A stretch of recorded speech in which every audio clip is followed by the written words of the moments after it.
중점적으로 좀 잘해 주시고요. 예, 알겠습니다.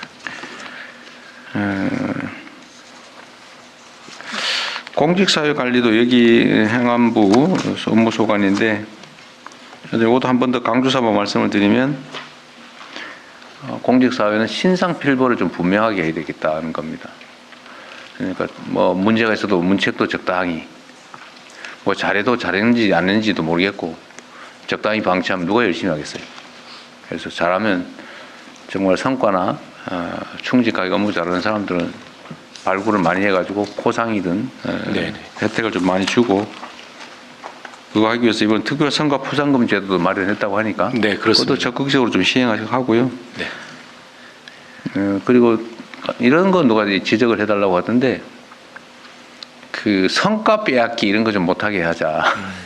자기 부하들 팀원들이 한 거 지가 홀랑 뺏어가지고 평소에 일은 안 하다가 생색만 내고 그래서 일하기 싫다 뭐 이런 얘기를 아마 하위 공무원들이 그런 얘기 좀 하는 것 같아요.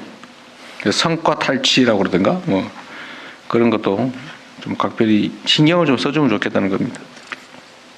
네, 근데 원래 뭐 근데 팀에서 잘하면 팀장이 칭찬받는 거는 그 당연한 거긴 한데 그래도 좀 실질 기여자를 좀 챙겨달라. 예, 그래서 얘기가 있는 것 같아요. 예, 특별 포상제도에는 이 가급적 개인을 직접 이 성과를 내는데 기여한 개인을 찾아서 포상을 하는 제도로 구상을 했습니다. 네, 그러시죠. 그리고 지금 강력자치정부 통합 문제. 네네. 여기에 지금 15페이지 써놓은 거죠. 네네. 이럴 경우는 자치 권한도 대폭 강화해주고 재정적인 특례도 또 권한도 확장을 확실하게 해주겠다 그런 말이죠. 네. 네, 좀 그럴 필요가 있겠습니다. 거기에 더해서 그 공공기관 지방 이전의 경우에도 예, 인센티브를 주는 방법을 그거 좋은 검토하겠습니다. 생각이네요. 예, 예. 좀 많이 몰아서 네. 먼저 5국 3특 체제 정착을 위해서 애써 주시겠다는 거고 이건 또 경찰하고 관계도 있는데 하여튼 국가 전체적으로 업무 조정을 하면서 경찰의 역할이 매우 커지고 있어요. 예. 권한이 커지는 만큼 책임도 많이 져야 되는데 예. 그 중에 하나가 자치경찰도 전에 좀 확대 강화하려다가 적정선에서 멈춰 있는 것 같은데 예. 어쨌든 요것도 어느 시점이 되면 자치경찰 확대도 아마 주요 의제가 될 것 같습니다. 예. 좀 국정과제에 들어가 있는 만큼 범정부 협의체를 통해서 저희가 면밀하게 논의를 하겠습니다. 내부적으로 준비를 좀 하시면 좋을 것 같아요. 그리고 지방 우대 또 지방 차등 지원 뭐 더 멀수록 더 어려울수록 더 지원하자. 이게 뭐 행정이든 아니면 사람 사이에서도 이게 당연한 일이긴 한데 잘 안 됐어요. 그래서 지방 우대 정책은 신속하게 좀 정착을 하면 좋겠고 아까 차등 지수, 네, 차등 차등 지수가 지수를 이제 다 빨리 마련됐습니다. 발굴을 해야 네. 재정 편성이든지 뭐 예산 편성이든 재정 정책이든 다 반영을 할 수 있을 것 같습니다. 그 법 개정 사항도 조금 있어서 내년 초에 법이 개정 되는 대로 즉시 시행하겠습니다. 그렇습니다. 마을 공동체 사업도 뭐 좀 확대하고요.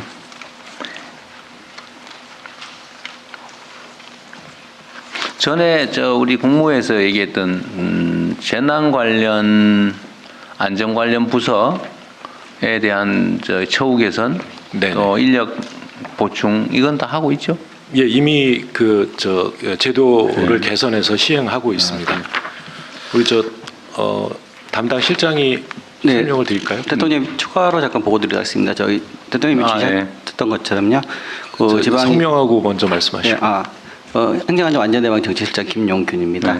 그 대통령 지시에 따라서 일단 우수 공무원을 유입하기 위해서 조직 모델을 먼저 개발을 했습니다. 그래서 안전부서와 인사부서를 통합하는 한, 안전부서와 관련 부서를 통합하는 한들을 해가지고 지자체 조직관리 지침을 10월 1일 보냈고요. 관련해서 평가를 통해서 하도록 하겠습니다. 또 인력 확충도 저희가 추가로 했습니다. 그리고 수당도 연말까지 규정을 개정을 해서 내년까지 지급하도록 하겠습니다.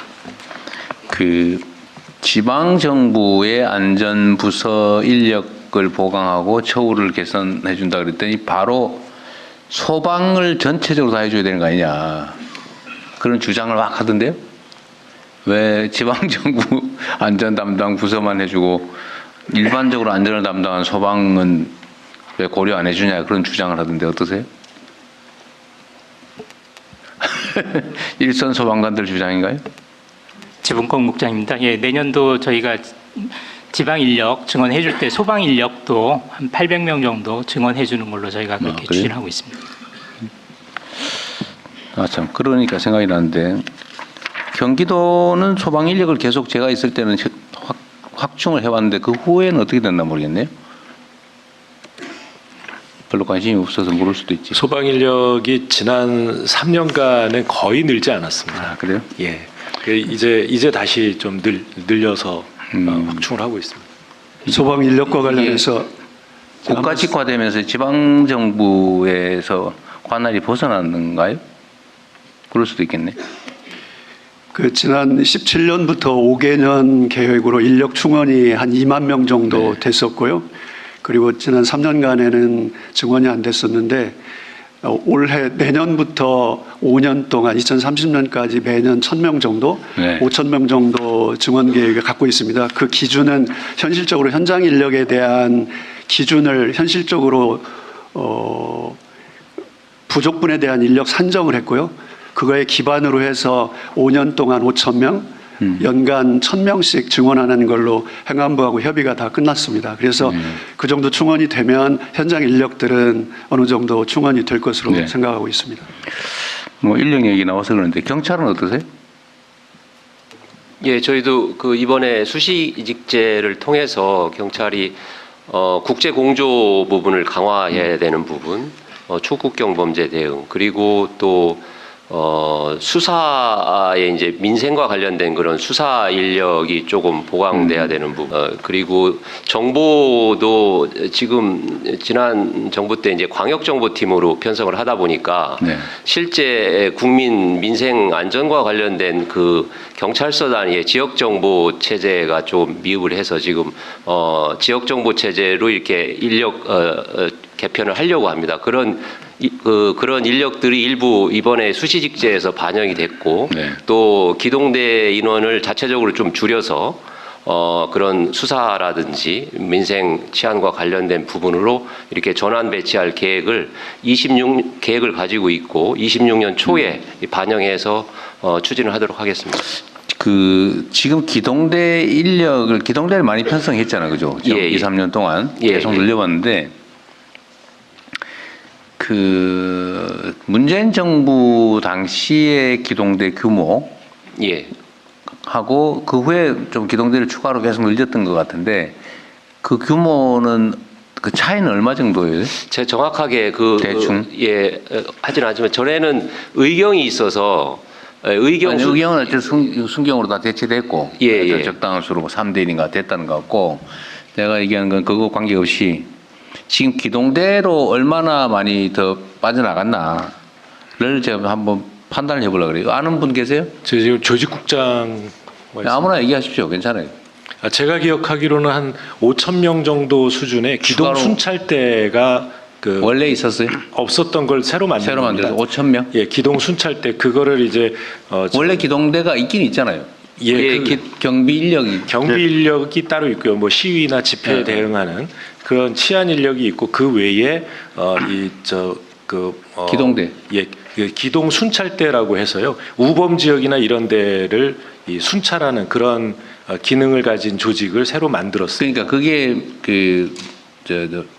이거 윤 대통령께서 들어오면서 그걸 만들어진- 추가로 만들었잖아요. 예, 예. 그 없던 걸 만들기 시작한 거잖아요. 네네. 그게 몇 명쯤 되냐? 그게 한 3천여 명 되는데 그 이번에 다 복귀시켰어요? 아닙니다. 지난번에 1차적으로 한 1,000여 명을 줄였고 이번에 이제 26년 초에 그 인력 조정을 하면서 한 1,000여 명을 더 줄여서 수사부서를 이렇게 그러면 배치를 하려고 합니다. 그래서 한 1,000명 1,000명 정도는 남겨서 이게 그 이상동기 범죄라든지 또 어느 특정 지역의 초등학생들 약취 유인 그런 범죄라든지 그건 기동대 업무는 아니잖아요. 아니 기동 순찰대라고 해서 기동대는 그 집회 시위 대응하는 진압 부대. 예, 부대고 이 기동 순찰대는 그 지구대 파출소의 지역 외에 경찰을 아무데나 보강하는 파출소. 인력입니다.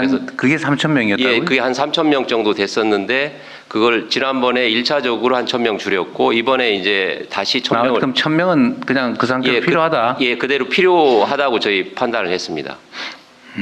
근데 그러면 평소에는 뭐 하고 있어요? 그 그 인력들 1,000명은? 예, 그 인력들이 1,000명이 평상시에 이제 그 범죄 우려 지역에 대한 그런 순찰 활동을 합니다. 매일 그 근무조를 짜서 매일 하고 있어요? 예, 하고 있습니다. 대통령 저 부연에서 좀 잠깐만, 설명 제가 이 얘기를 왜 하냐면 지금 경찰의 그 수사 업무 인력이 예, 제가 보기에는 좀 부족해 보여서 그러는 거예요. 예, 그렇습니다. 일은 많이 늘어나고 예, 요즘은 또 범죄가 옛날하고 달라서 복잡하잖아요. 예, 또 수사도 쉽지도 않고 인력도 많이 필요한데 예, 그렇다고 경찰 인력 전체를 늘리는 건 쉽지가 않고 예, 그러면 제가 전에 한 번만 얘기했잖아요. 인력 재배치를 해서 특히 뭐 집회 시위 진압을 위한 경찰 인력을 많이 유지하는 거는 내가 보기엔 최소한 우리 정부 있을 때는 그렇게 많이 필요할 것 같지가 않다. 예. 그래서 그 집회 시위를 관리하는 그 기동대. 네. 기동대가 현재 한 12,000명 정도 있거든요. 그러면 거기 이것도 집회- 한 1,000명 이번에 줍니다. 이 기동대 12,000명인데 예, 12,000명인데 1,000명 줄여서 11,000명으로 그 여기 10,000명은 그러면 계속 집회 진압용으로 대기합니까? 뭐 평상시에 이제 그 시설에 이제 시설 훈련하고 경비도 대기하고 하고 그럽니까? 그리고 서울 같은 경우는 뭐 거의 이렇게 집회 시위가 많고 또 지방에도 이제 또 소소한 그런 집회가 있기 때문에 그런 집회 관리를 하고 또 그 여력이 있으면 이게 이제 그런 집회가 많지 않으면 그걸 이제 그 민생 치안으로 돌려서 이 기동대도 좀 순찰 활동이나 이런 범죄 예방 활동을 하고 있습니다. 그 인력 운영을 좀 잘 하셔야 될 것 같아요. 예. 집회 총량은 좀 이게 추세 분석하고 있을 거 아니에요? 예, 예. 그래서 참여 인원수 뭐 예. 횟수 이런 걸 흐름은 어때요? 집회 추세는 뭐 그렇게 뭐 큰 변동은 없다고 저희는 보고 있습니다. 내가 받는 보고서상으로는 참여 인원수는 좀 줄어드는 것 같던데요. 좀 어때요? 그 제가 정확히 그 통계는 가지고 있지만 너 같이 오신 분들은 뭐 아는 분 없어요? 뭐 그리 중요한 건 아닙니다. 예. 네, 저희가 면밀히 분석을 해서 인력을 효율적으로 이렇게 운영을 하겠습니다. 그런 집회 진압 뭐 이런 데다가 너무 역량을 많이 소진할 필요가 없지 않을까. 그 진압 대기 인력은 좀 줄여야 되지 않을까. 줄여서 수사나 민생 치안 영역으로 좀 많이 전환을 해줘야 되지 않을까 생각이 들어서 그런 겁니다. 예, 이번에 그 1,000명을 좀 감축을 하고 또 이렇게 추후에도 좀 면밀히 분석을 해서 추가 감축이 가능한지 그런 네. 부분들을 검토를 하겠습니다. 하여튼 그 집회 진압을 위해서 대기하는 인력은 그렇게 많이 유지할 필요는 없지 않을까.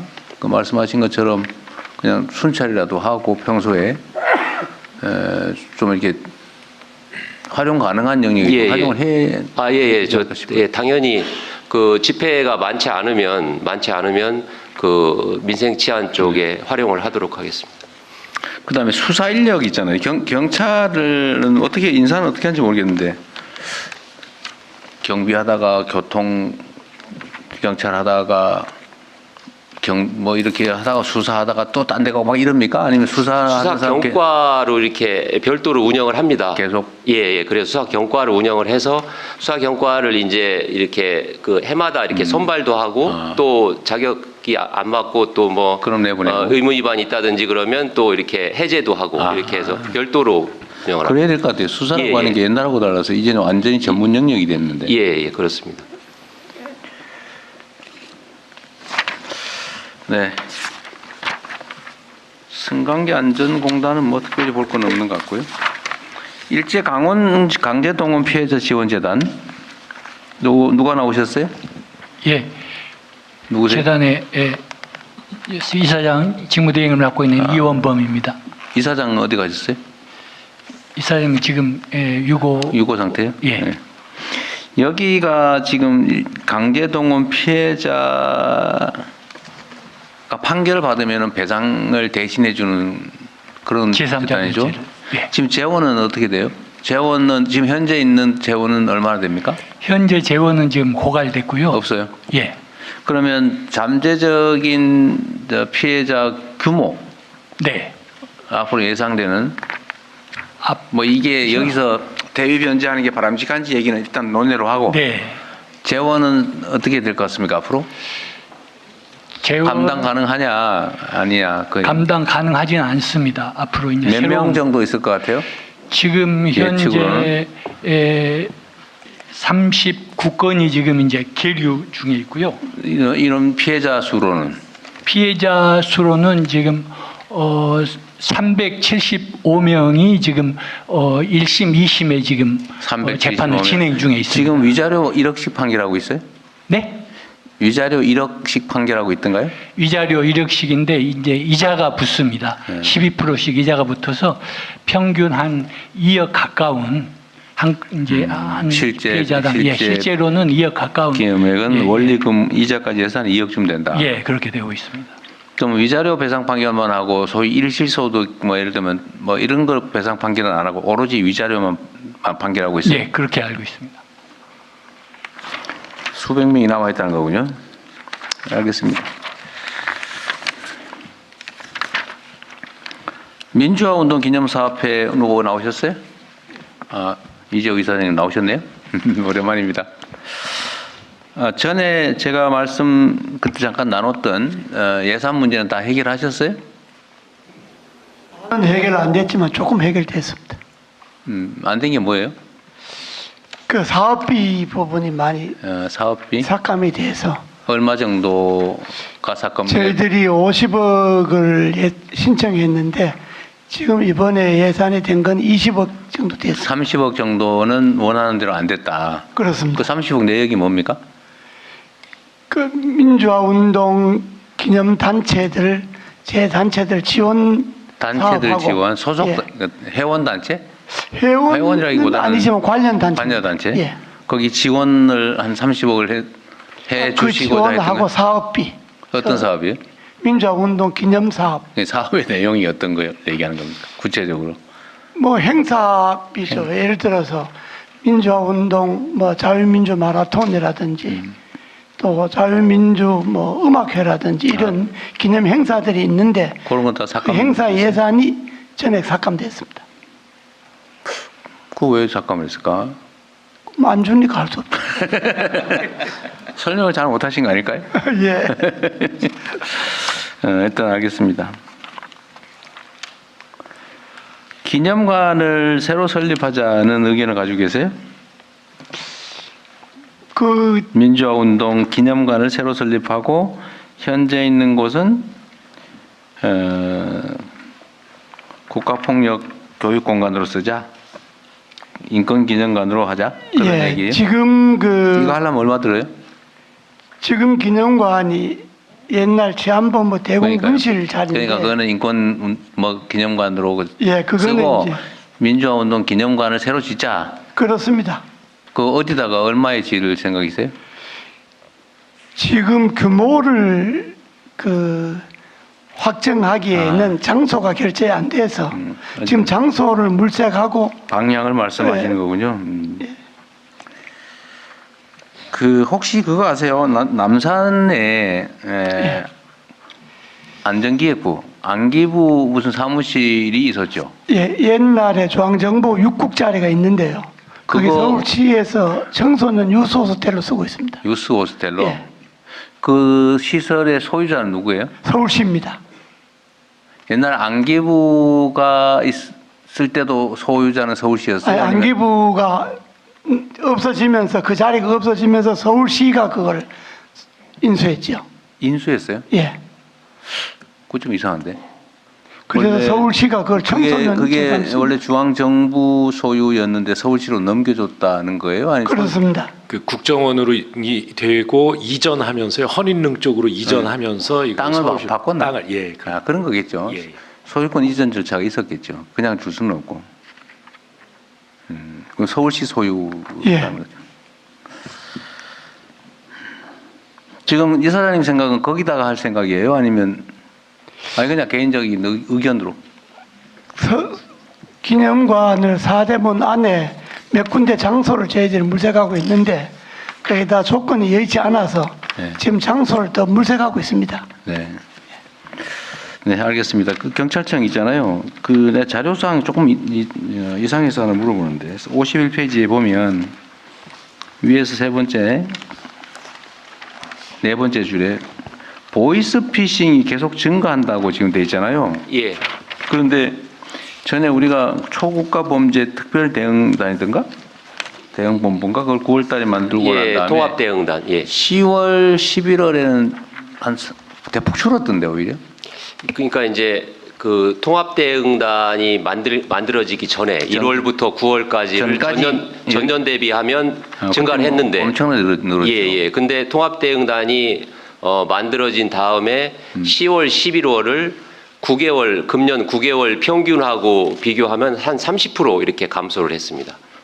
그게 아니고 작년 기준으로 9월까지는 많게는 월별로 30에서 60%까지 더 많았는데 예, 증가했습니다. 예. 10월, 11월은 작년 대비 30% 이상 줄었더라. 예. 그러니까 9월 대비로 하면 훨씬 더 많이 줄어든 거죠. 예. 대폭 줄어든 겁니다. 예. 이건 팩트는 이런 건데 이게 아마 자료 작성 시점 차이가 아닌가 싶긴 해요. 연간 기준으로는 보이스피싱이 계속 늘어나는데 예. 어쨌든 9월 대응단 만들고 난 다음부터 10월, 11월에는 대폭 줄어든 예, 거죠. 그렇습니다. 어쨌든 뭐 경찰이 큰 역할을 한 것 같아요. 매우 잘하셨고 어쨌든 이렇게 조직적으로 또 규모 있게 강력하게 대응하니까 실제 피해가 엄청나게 줄어든 거 아닙니까? 예, 그렇습니다. 작년 발생 대비 30% 넘게 줄었으니까 3분의 2로 줄어들었다는 얘기예요. 작년 대비. 예, 이게 그 경찰만 하면 그렇게 이제 큰 효과를 볼 수 없는데 이번에 정부 합동으로 해서 그 같이 이제 정부 기관에서도 파견 나오고 뭐 키사나 금감원 같은 민간에서도 파견 나와서 같이 협력을 해서 이제 효과가 더 있었던 것 같습니다. 국정원도 상당히 역할을 잘 했던 예, 것 같아요. 그렇습니다. 어쨌든 앞으로도 좀 강력하게 지속적으로 대응해가지고 피해 규모를 대폭 줄여주십시오. 예, 그렇게 하겠습니다. 그리고 이태원 참사를 합동수사단을 꾸려서 수사하라고 전에 지시했었잖아요. 예. 아마 합동수사를 하고 있는 것 같은데 예, 지금 검찰의 합동수사단이 편성이 돼서 진척 사항은 혹시 좀 뭐 보고를 받거나 하나요? 예, 제가 그 검찰에 우리 인력을 파견해서 이렇게 한 사안이라 제가 검찰이 주관하고 있어요? 구체적으로 받지는 않았습니다. 이태원 유가족들 중에 일부가 불만을 표시하는 것 같던데요. 예, 저한테 그 부분은 그 수사가 지지부진하다. 예. 뭐 하는 거냐 뭐 이런 좀 그런 항의 비슷한 게 있어요. 예, 합동 대응단에 연락하겠습니다. 한번 챙겨보라고 하십시오.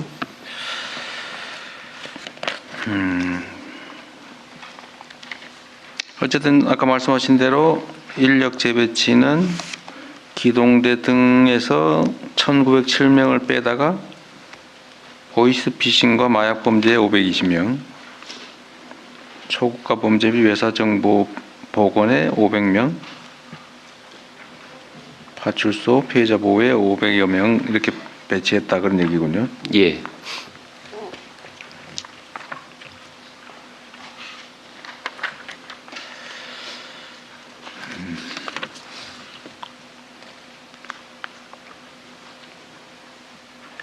마약 부분 있잖아요. 예, 경찰에는 마약 전담 체계가 있어요? 예, 경찰도 마약 전담하는 수사팀이 있습니다. 여기를 지금 인력을 378명에서 942명 예, 부강, 예, 마약도 사회적으로 문제가 되기 때문에 부강을 했습니다. 많이 늘렸네요. 예, 검찰에도 마약 전담 수사 기구가 있죠. 있습니다. 예, 검찰도 마약 그 전담을 해서 이렇게 그 인력을 별도로 채용해 가지고 운영을 하고 있습니다. 정보 공유나 그 수사 협조는 서로 해요. 예, 그 마약 관련해서는 범정부적으로 협의체가 구성이 돼서요. 주기적으로 회의도 하고 그렇습니다. 실제 정보를 주고받고 교류해요. 실제 정보는 이제 뭐 잘안 입수하면 자기가 수사를 해야 되기 때문에 잘 안 그렇지 서로 예, 잘 예, 안 예, 하겠죠. 실제 정보 교환에 대해서는 좀 한계가 있습니다. 사실은 낭비인데 그게 똑같은 조직을 놓고 양쪽이 동시에 추적하거나 그럴 수도 있잖아요, 그죠? 예, 예. 서로 모르고. 예, 예, 그렇습니다. 장기적으로 이게 마약 분야는 지금 심각성이 커지는데 마약 수사를 하는 독립 조사 기구 이런 게 필요하지 않을까요? 어떠세요? 예, 충분히 검토해 볼 필요가 있다고 생각을 합니다. 이게 마약이 해외에서 이제 들어오면서 관세청을 거치고 국내 수사는 이제 경찰과 검찰 이렇게 담당을 하는데 이게 연계가 돼 있기 때문에 네. 그 처음에 들어오는 것부터 이렇게 수사가 체계적으로 이루어지면 상당히 좀 효과가 있을 것이라고 생각합니다. 경찰 수사는 이게 들어온 다음에 네. 그 하부부터 이렇게 이제 신고가 들어오면 하부부터 이렇게 상선으로 이렇게 타고 올라가는데 이게 이제 관세청이나 해외에서 들어오는 정보를 가지고 수사를 하면 위에 있는 그 상선부터 이렇게 네. 그 적발을 해서 밑에 조직까지 이렇게 할 수 있기 때문에 전방위적으로 할 수 좀 효과가 있을 것 같습니다. 국정원도 이 부분에 그, 예, 그렇습니다. 그 역할을 할 텐데 예. 지금 각 기관들이 따로 하고 있군요. 어쨌든 예, 이 협력체는 있습니다. 네, 협력체는 있는데 그 다음에 업무 말씀해 주시죠. 예, 저희 정리실에 마대협이라 그래가지고요 마약 대책 협의회가 있습니다. 그러니까 주기적으로 저희가 회의를 해서 각 기관별한테 지금 말씀하신 것처럼 정보 교환하는 게 조금 좀 부족한 부분이 있습니다. 잘 안 될 거예요. 예, 하여튼 뭐 노력을 하겠습니다. 네. 그건 억지로 해도 되지도 않을 것 같고. 그 가짜 정보에 대한 조치, 이것도 전에 국무회의에서 얘기를 해서 경찰이 나름 신경을 쓰고 있는 것 같은데요. 예.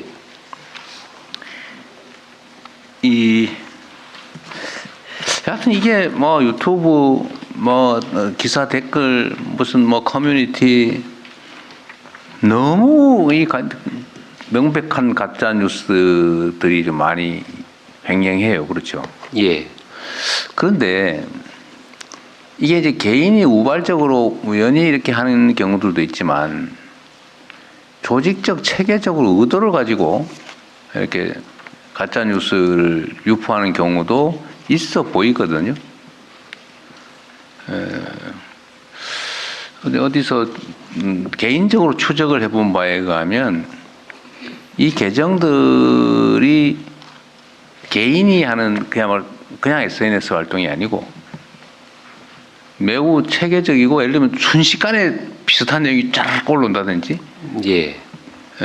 뭐 특정 포털의 특정 기사에 보면 딱 두세 개만 그렇게 집중적으로 그 순식간에 뭐 공감 뉴스 댓글놀이 쫙 올라온다든지 이런 거는 매크로나 아니면 뭐 기계적 수단을 동원한 거 아니냐. 개인이 갑자기 그럴 리가 없잖아요. 눈으로 확인될 정도니까.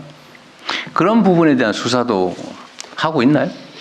예, 저희가 그 사이버 수사 심의관을 TF 팀장으로 해가지고 이 가짜뉴스 허위 정보에 대한 그 수사는 전국적인 이런 컨트롤이 있기 때문에 그런 부분이 지금까지는 좀 미흡하긴 했는데 저희가 그런 그 조직적인 그런 가짜뉴스 유포라든지 이런 부분에 대해서도 좀 뭐 치밀하게 그렇게 계속 수사를 좀 진행을 하겠습니다. 근데 이 가짜 뉴스라고 하는 시각으로 접근을 하면 이제 결국 명예훼손에 예. 해당이 되냐 안 되냐. 예, 예. 그 뭐 고발 고소가 있냐 없냐 뭐 왜 이걸 수사하냐 이런 논란이 있을 수가 있는데 예. 포털의 그 순위를 조작하기 위해서 기계적으로 매크로를 활용하거나 하는 거는 그거는 명예훼손이나 이런 문제가 아니라 업무방해잖아요. 예, 그렇습니다. 조작하는 거. 예, 예. 그거는 혹시 어디 수사나 이런 거 하세요? 예, 댓글 조작하는 거 이런 거. 예를 들면 그게 허위냐 아니냐 다음 문제고 댓글을 골라가지고 표적을 정해서 막 순서를 올리거나 이런 행위들은 그건 업무방해 범죄 행위 같은데. 예, 그렇습니다. 예. 그런 부분은 그 점에 중심을 놓고 수사를 하거나 그러지는 않나요? 그게 제가 최근에 그 특정 사안에 대해서 그렇게 이루어졌다는 제가 보고는 받지 못했는데 하여튼 뭐 그런 부분도 저희가 이제 염두에 두고 수사는 진행을 하고 있습니다. 그게 조직적으로 됐다는지 이런 게 그 증거가 나오면 그런 부분에 대해서는 말씀하신 대로 업무방해라든지 이렇게 적극 적용을 하겠습니다. 포털 그 회사들은 사실은 이제 그 쉽게 캐치할 수 있을 거거든요. 예. 근데 그걸 내가 보기에는 영업상의 이유로 일부러 방치하는 거 아닌가 하는 생각이 들 때도 있어요. 막 들어와서 싸우면은 이제 주목도가 올라가잖아요. 예, 예. 그것도 그리 바람직한 일은 아닌데 하여튼 순위 조작이나 이런 매크로를 활용한 여론 조작이나 이런 것도 사실은 매우 나쁜 범죄 행위에 속하는 것 같습니다. 예, 그렇습니다. 그런 문제도 한번 체크를 한번 할 필요는 있지 않을까 싶어요. 예, 예. 면밀히 살펴보겠습니다. 네. 하여튼 우리 사회도 그렇고 전 세계적으로 그렇지만 하여튼 이 진실과 관계없이 편을 먹고 조작을 하고 하는 그래서 갈등을 격화시키고 대립을 심화시키는 건 정말 문제예요. 예, 그렇습니다. 그 누구 편이냐 문제를 떠나서. 그리고 또 아까 경찰은 사실은 좀 위험한 직업인데 어떤 사건 조작이나 이런 뭐 요즘은 설마 이제 고문하거나 그러지는 않을 건데 인권 침해, 폭력 등의 예. 뭐 사건 조정이나 이런 건 여전히 좀 위험성이 있죠. 어쨌든 이것도 우리 경찰들도 이런 점에 대해서는 이제 좀 관념을 바꿔야 됩니다. 그거 저기 통과됐나요? 그 인권 국가폭력범죄 공소시효 폐지. 국회에서 국가폭력범죄, 예를 들면 국가 권력을 이용해서 개인의 인권을 침해하는 사건 조작 행위, 고문 뭐 이런 거, 이거 앞으로는 공소시효가 폐지돼서 영원히 처벌되는 그런 상황이 곧 오게 되기 때문에 혹여라도 뭐 안 하겠지만 어떤 국민들의 인권 침해 행위를 국가의 이름으로 자행하는 일은 절대로 생기지 않도록 각별히 유념해 주면 좋겠어요. 예, 명심하겠습니다. 알겠습니다. 저희가 그 경찰관 인권 행동 네. 강령도 만들어져 있어서 그런 부분들을 부단히 교육을 시키겠습니다. 그러게요. 이번에도 그 내란 사태에 본의 아니게 또는 뭐 의도를 가지고든 참여한 사람들이 많은 피해를 입게 됐는데 사실 그것도 중간 지휘관들이 사실 판단을 잘했어야 될 사안인 것 같긴 합니다. 예, 그렇습니다. 특히 국회 상황은 그 명백한 위헌행위인데 예, 그거는 저도 그날 담 넘어 들어갔는데 경찰들이 문을 이 막고 있더라고요. 아내하고 차 타고 갔더니 저도 담 넘어 들어갔습니다만 어쨌든 헌법상 명백하게 저게 적법한 정당한 그리고 적법한 계엄이라 할지라도 국회를 막으면 안 되는 거죠, 원래. 예, 그렇습니다. 저희가 그 부분은 철저히 반성을 하고 그러니까요. 있습니다. 근데 그때도 보니까 우왕좌왕하는 것 같긴 하던데 뭐 폭력적으로 막거나 그러진 않고 예, 하여튼 물리력으로 막고 있기도 하고 또 묻어주기도 하고 혼선을 빚고 있기는 했습니다만 하여튼 그럴 때는 해서는 안 될 일을 최소한 하면 안 되는 거죠, 그죠? 예, 그렇습니다. 자, 그리고 뭐 도로교통공단은 특별히 볼 게 없을 거 있고요. 소방청은 워낙 고생하고 열심히 하고 계셔서 제가 특별히 할 얘기는 없는데 119 일단 이거 얘기 한번 해볼게요. 이제 정리가 된 것 같긴 하던데 이 소방 헬기로 산불 진압 활동을 할 때 소방도 당연히 산불 신고 들어오면 무조건 출동하는 걸로. 그렇습니다. 헬기 출동하는 거 지금 이렇게 돼 있죠. 지금 그렇습니다. 네. 초기에 그 산불 신고 접수가 되면 119에서 처음에 인지하면 동시에 산림청에 통보하고 저희 헬기도 동시에 출동을 출동하는 시킵니다. 걸로. 예. 예. 현장 지휘 권한은 산림청이 갖는 걸로 그렇게 했다고 그랬다. 예. 산림청이 도착하기 전까지는 지방정부가 하고. 예. 예. 그런데 다만 산불이 도시명 재난으로 민가나 시설물 피해로 왔을 때 그때는 이제 또 소방에서 주의 책임이 있기 때문에 그때는 또 소방 중심으로 소방력들이 또 활동을 하게 됩니다. 혼선이 벌어지지 않는 범위에서는 최선을 다해서 해야 되겠죠. 예, 그렇게 하도록 하겠습니다. 그 가짜 119는 119 소관은 아니죠. 가짜 응급차. 그거는 지방자치단체 소관이죠. 예, 저희 소관은 아닙니다. 네. 예. 그리고 R&D 얘기했는데 제가 경기도 있을 때도 얘기 자주 했었는데 좌우간의 R&D 소방장비 개발 R&D 얘기는 이게 정말 그 위험한 화마 속으로 꼭 사람이 소방 장비를 싣고 들어가야 되냐. 그런 거야말로 로봇 소방 활동이 필요한 경우가 아닐까. 예, 맞습니다, 대통령님. 근데 그때 당시에 제가 그런 얘기를 했더니 연구 개발을 하긴 하는데 수요가 별로 없어가지고 대대적으로 연구 개발에 투자하기가 좀 그렇다.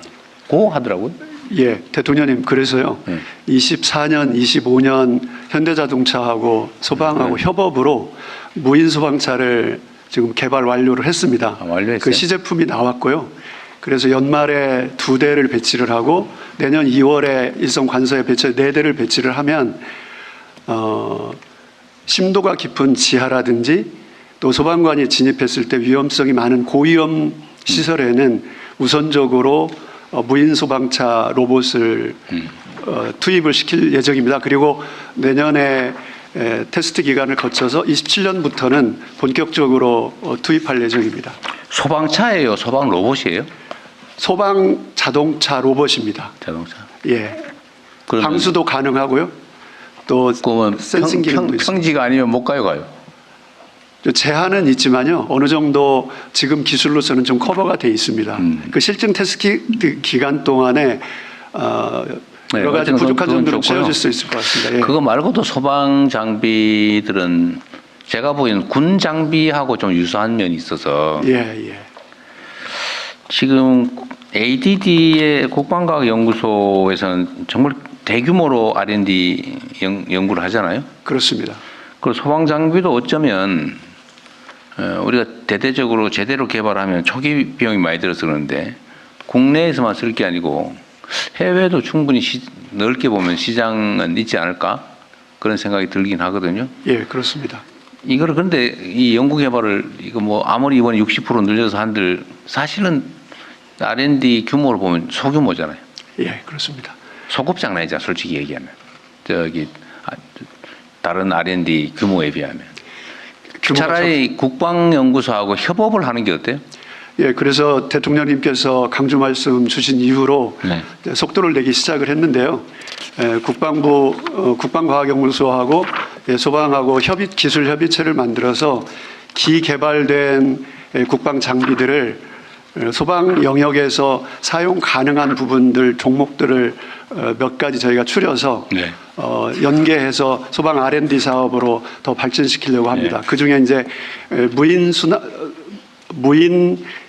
순환정과 같은 무인 소방정입니다.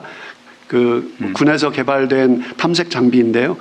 수색 구조 상황에 소방에서도 필요하기 때문에 그런 장비들을 연구 개발을 하게 되면 기개발된 연구 성과가 있기 때문에 좀 손쉽게 속도를 내서 소방에서도 적용할 수 있을 것 같습니다.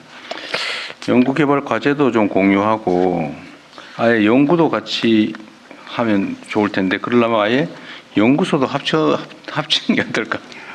지금 방향은 저희가 지금 같이 협의체로 구성을 해서 본격적으로 근데 공간을 예, 합치거나 인적 조직을 결합시키는 것은 아직은 무리겠죠. 아직은 예 현실적으로 여과치 않은 근데 사항이 좀 어디서 해요 많습니다. 주로 소방 R&D는? 소방청에 R&D 팀이 있습니다. 소방청 안에? 그렇습니다. 그리고 물리적 공간이 어디냐 그 말이에요 제 말은. 세종에 있습니다. 세종에 예.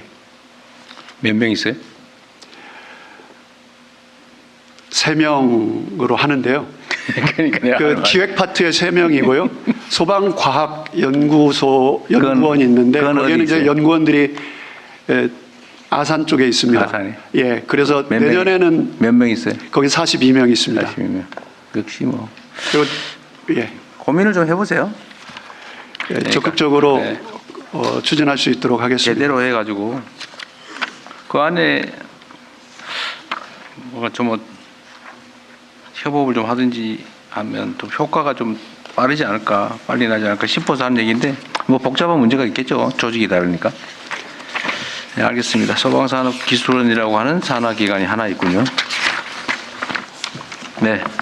제가 드릴 말씀은 일단 다 드렸고 인사혁신처 말씀하실래요? 네, 인사혁신처 기획조정관 직무대리 유승주입니다. 이어서 인사혁신처 업무 보고를 진행하도록 하겠습니다. 먼저 최동석 인사혁신처장이 업무 보고를 드리겠습니다. 인사혁신처장입니다. 대통령님을 모시고 국민들께 그리고 공무원 여러분께 인사혁신처가 어떤 일을 어떻게 할지 보고드리겠습니다. 인사혁신처는 올해 국민이 직접 인재를 추천하는 진짜 일꾼 찾기 프로젝트를 시행하는 등 새 정부 출범을 지원해 왔고 특히 적극 행정 공무원에 대한 감사원 감사 면책 등을 통해 그간 위축되었던 공직사회가 다시 활력을 회복할 수 있도록 현장에서의 변화를 만들어가고 있습니다. 앞으로는 국민을 최우선으로 하는 공직사회, 일 잘하는 정부, 깨끗한 공직사회, 일할 맛 나는 공직 환경 조성을 중점적으로 추진하겠습니다. 먼저 국민에게 충직한 민주적 공직사회를 만들겠습니다. 헌법과 국민 주권의 가치, 자율과 책임을 직무 수행의 원칙으로 확립하고 공무원의 국민에 대한 성과 책임을 강화해 나가겠습니다. 적극 행정이 선택이 아닌 공직자의 기본이 될 수 있도록 성과를 내면 제대로 보상하고 보호하는 한편 헌신하는 공무원에 대한 국가의 책임도 보다 강화하겠습니다. 둘째, 전문성을 갖춘 일 잘하는 인재를 양성하겠습니다. 역량 있는 공무원이 전문가로 성장할 수 있는 보직관리 체계를 구축하고 민간 등과 다양한 인적 교류를 확대하겠습니다.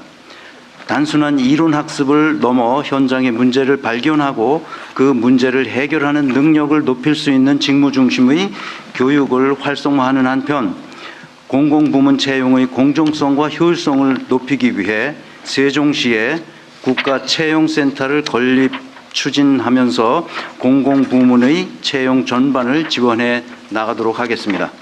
셋째, 깨끗한 공직사회를 실현하겠습니다.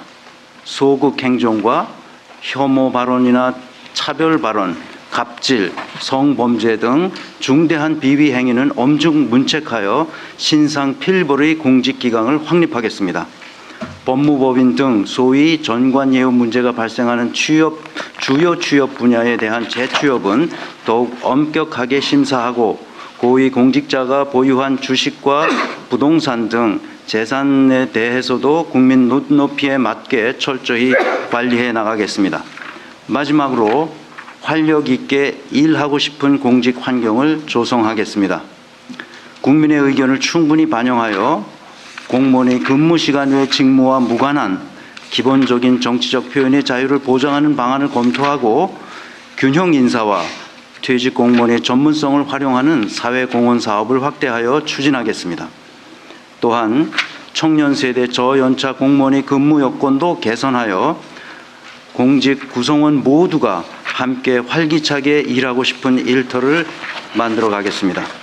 이상으로 보고를 마치겠습니다. 감사합니다. 이어서 토의를 진행하도록 하겠습니다. 네. 토의는 별도의 주제 없이 자유토론 방식으로 진행됩니다.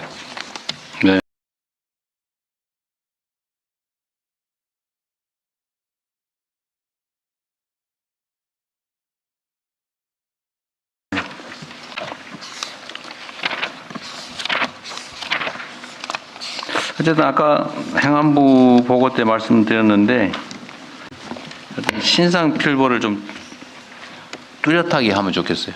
네, 그렇게 하겠습니다. 엉거주 좀 애매모호하게 하지 말고 네. 잘하면 정말로 격려해주고. 그래서 적극 행정 협의체를 만들어서 네. 운영하도록 하겠습니다. 네, 의외로 좀 빨리 끝났는데 여기 혹시 하실 말씀 있으신 분들은 자유롭게 하시도록 하시죠. 지난 세션에서 대통령님께서 질문을 주셨는데 다른 부처에서 인사 문제를 제대로 답변을 못한 게 있어서 그래요? 그거를 말씀하십시오. 네. 정원과 현원이 왜 이렇게 차이가 나느냐 하는 네. 문제를 말씀하셨는데 그 원인에 대해서 잠깐 아까 51명은 저희 양휴가 효모 제가 얘기 들었습니다. 얘기 들으셨습니다. 네. 네네. 그건 뭐 자료 작성행 과정 오류 같은데 예, 됐습니다. 또 없으세요? 예, 기회를 주시면 편하게 말씀드리겠습니다. AI 전환을 해 가면서요. 우리 이제 그 공직 사회의 이 보고서 문화가 상당히 좀 심각합니다. 그래서 쭉 인문학적으로 접근을 해 보니까 박정희 대통령이 이 차트 문화를 군해서 공무원 사회에 이게 촥 넘기니까요. 네네. 그 차트를 얼마나 잘 꾸미냐 이게 일종의 승진의 길이 되기도 했던 이런 게 이제 전 부처 전 말단 지방까지 다 그 뿌리를 내렸습니다. 이게 컴퓨터를 이용한 이런 전자문서로 오면서까지도 그 흔적이 남아서 보고서를 작성하는 생산적인 일보다 보고서를 어떻게 꾸미느냐에 정말 필요 없는 노동을 하고 있거든요. 그런데 이게 다른 한편으로는 두 가지 문제를 낳습니다. 우리 대한민국의 자랑스러운 문서 작성 프로그램인 아레아 한글은 이런 우리 공직 문화를 겨냥해서 과도한 편집 기능을 집어넣습니다. 그리고 그걸 활용한 문서를 작성하고 있거든요. 이 AI가 못 읽습니다. 그래서 AI로 전환하는 이 시점에 보고서 문화를 혁신해야 될 텐데 이건 시작이 대통령이 시작한 거라서 대통령님께서 저한테 책임을 떠넘기세요.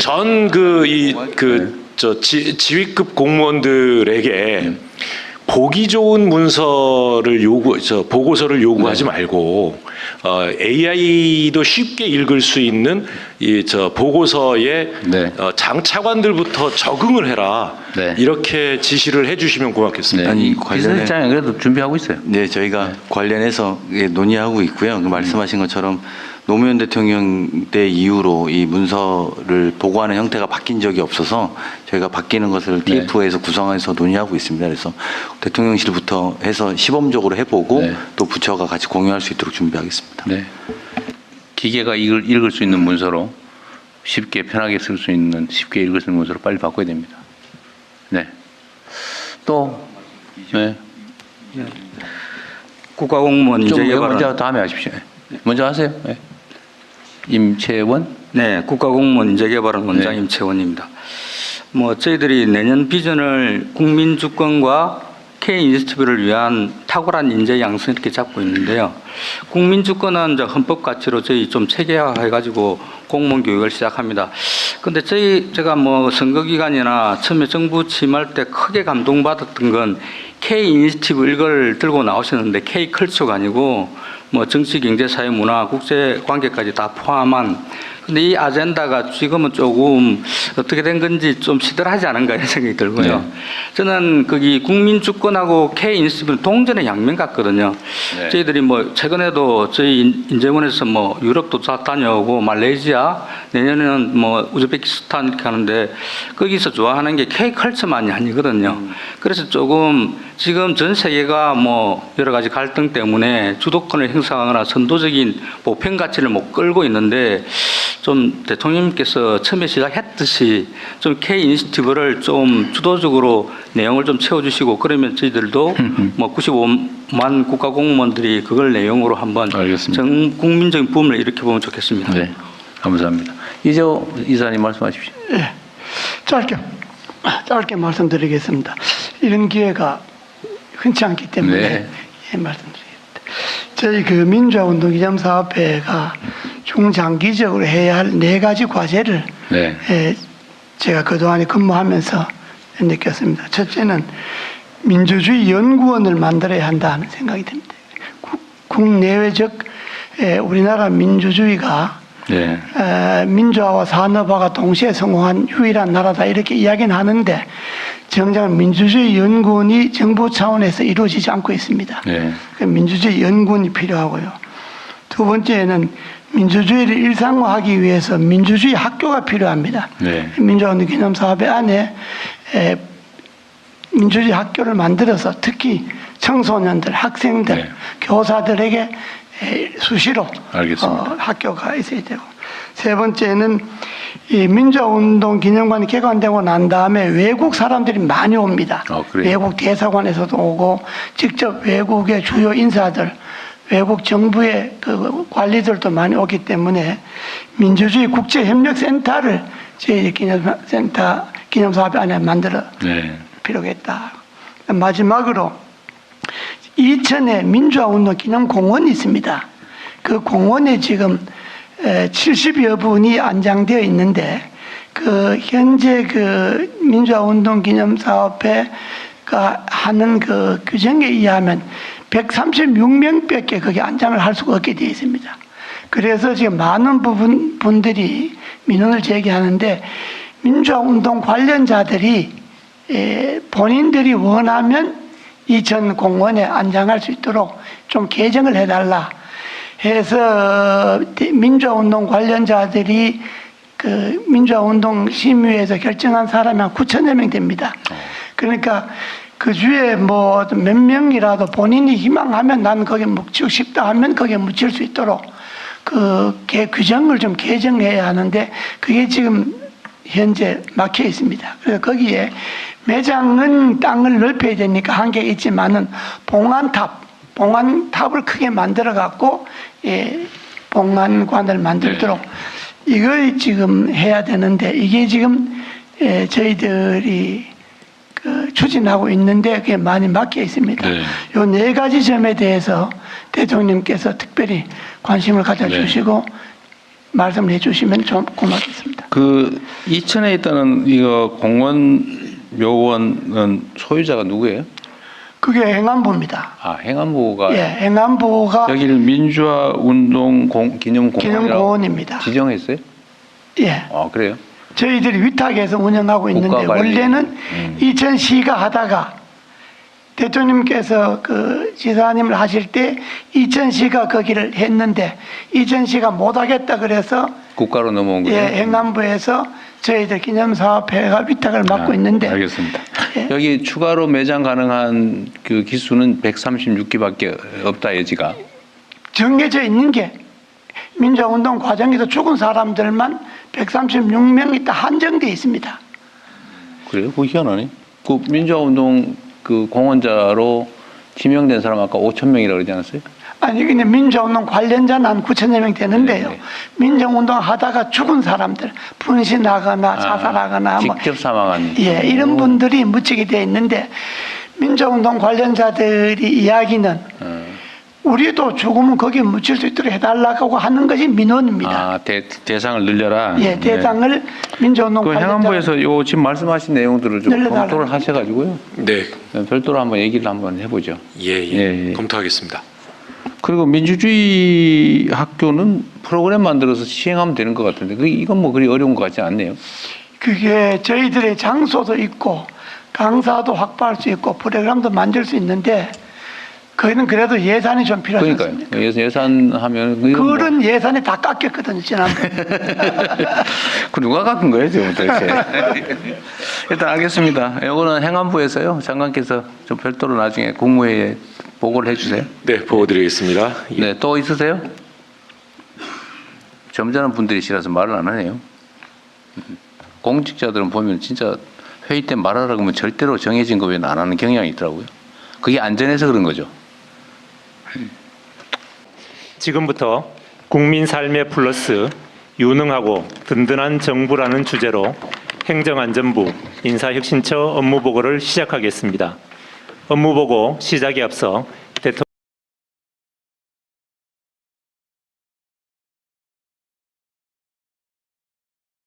부총리님의 모든 말씀이 있으시겠습니다. 담당을 하시는 부서인데 어쨌든 여러분들이 지난 6개월 현장에서 최선을 다해주는 결과로 정말 큰 사건 사고 없이 잘 넘어온 것 같습니다. 특히 경찰은 이번에 그 국제범 초국적 범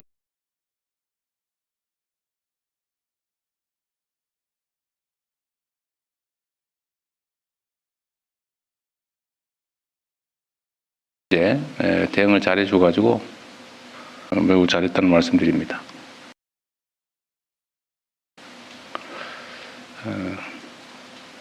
어쨌든 여러분들이 어떻게 하느냐에 따라서 우리 국민들이 안전한 삶을 살게 될지 불안한 삶을 살게 될지가 결정이 되니까 여러분의 역할이 얼마나 중요한지 자부심 가지고 최선을 다해주기 바랍니다.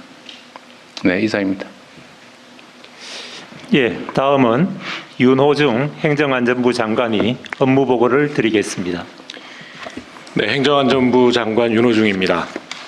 오늘 대통령님을 모시고 국민들께 행정안전부 업무 계획을 보고 드리게 된 것을 매우 뜻깊게 생각합니다.